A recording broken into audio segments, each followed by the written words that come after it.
si jamais il n'y a pas d'accord sur l'utilisation des avoirs russes pour subvenir aux besoins de l'Ukraine. Maintenant, quid de la crédibilité de ce garantie de sécurité si en 2027, en France, on a un régime pro-russe qui arrive au pouvoir? Parce que finalement, peut-être la meilleure garantie de sécurité pour l'Ukraine au niveau européen, c'est l'adhésion de l'Ukraine dans l'Union européenne, puisque là, on a un article du traité sur le fonctionnement de l'Union européenne qui parle justement de ces garanties de sécurité, parce qu'on parle beaucoup de l'article 7 de l'OTAN, mais au niveau de l'Union européenne, on a aussi un article qui a été rajouté en 2009 à Lisbonne pour apporter justement des garanties de sécurité aux membres de l'Union européenne.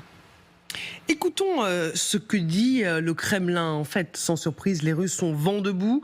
On va écouter la réaction du porte-parole, Dmitri Peskov. Nous ne discuterons pas de questions générales ou de points spécifiques par le biais de la presse pour le moment. Notre position sur les contingents militaires étrangers en Ukraine est bien connue. Elle a été exprimée par le président et à d'autres niveaux de travail. Elle est donc bien connue, tout à fait cohérente et compréhensible. Mais encore une fois, c'est un sujet qui doit être discuté.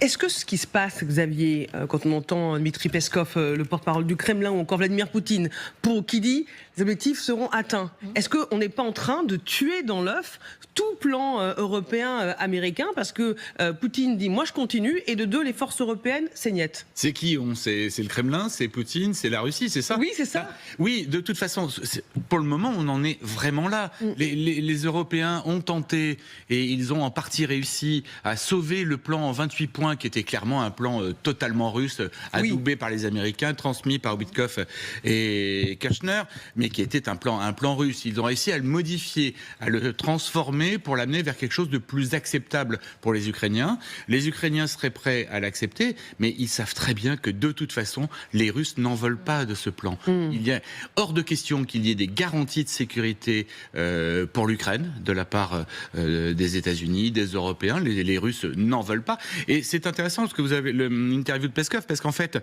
le point de vue des Russes, c'est très simple. S'il y a des soldats européens sur le sol de l'Ukraine, ce seront des cibles légitimes. Nous